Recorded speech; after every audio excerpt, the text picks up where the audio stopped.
এবার আমি মনে করি যে আশাবাদের জায়গা অনেক, কারণ অনেকগুলো সময় আমরা বছর পার করেছি, অনেকগুলো সময় পাস করেছি, কারণ বাংলাদেশ রাষ্ট্রটির বয়স কিন্তু 53 বছর। এই 53 বছরে কিন্তু 90-এর অভ্যুত্থান হয়েছে, সেটা যেটি সাইফুল হক বললেন, সেখানে আমরা কিন্তু খুব আশাপদে কিছু আনতে পেরেছি তা না। এর কারণ যে বিষয়টি নিয়ে বারবার আলোকপাত হয়েছে যে দলীয় সংস্কার হয়নি, দলীয় রাজনীতিতে সংস্কার হয়নি রাজনৈতিক দলগুলোতে। এখন দেখুন, আশরাফ কায়সার যে কথাটি বলে আমি তার সঙ্গে আরেকটা বিষয় যোগ করতে চাই, সেটা হলো রাজনৈতিক দর্শন থেকে রাজনৈতিক দলগুলো ছিটকে গেছে। যেই রাজনৈতিক দর্শনের মূল জায়গায় জনসম্পৃক্ততা। এবং দেখুন, আমরা যদি গত 15 বছর রাজনীতি দেখি, আওয়ামী লীগ এবং বিএনপির আপনার দুটো দলই কিন্তু খুব বেশি জনসম্পৃক্ত ছিলেন না।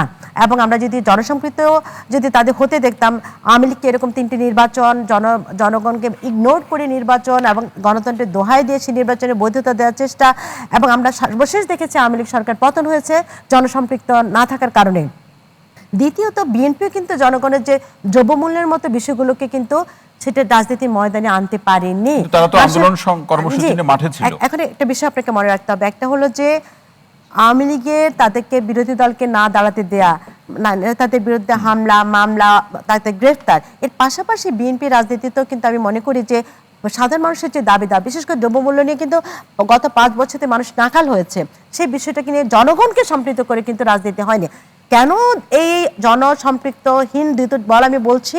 কারণ আমরা দেখেছি দুটো দলই সহিংস রাজনীতির উপর নির্ভর করছে। 1, 2 নম্বর যে বিষয়টা আমি আনতে চাই যে দলীয় রাজনীতির আসলে নেতাদের উপর নির্ভরশীলতা, যে শেখ হাসিনা কি বলছেন কিংবা তারেক জিয়া দেশে বাইরে থেকে কি বলছেন সেটির উপর নির্ভরশীলতা, যে নিজের দলের মধ্যে কোনো গণতন্ত্র নাই, নিজের দলের মধ্যে নানা রকম গ্রুপিং, মানে সেটা কি একেবারেই নেই, মানে এই যে নাই এটা বলছেন একেবারেই নেই আমরা দেখেছি। কারণ সবাইটা এই না থাকার কারণে যেটা হচ্ছে তোষামোদী সংস্কৃতি তৈরি হয়েছে, যে না থাকা এই অর্থে আমাদের সামনে হাজির হয়েছে সবকিছু হলো শেখ হাসিনাকে তুষ্ট করার জন্য, খালেদা জিয়াকে তুষ্ট বা তারেক জিয়ার উপর নির্ভর করে আছে, তারেক জিয়া কি বলছেন সেটির উপর নির্ভর করছে।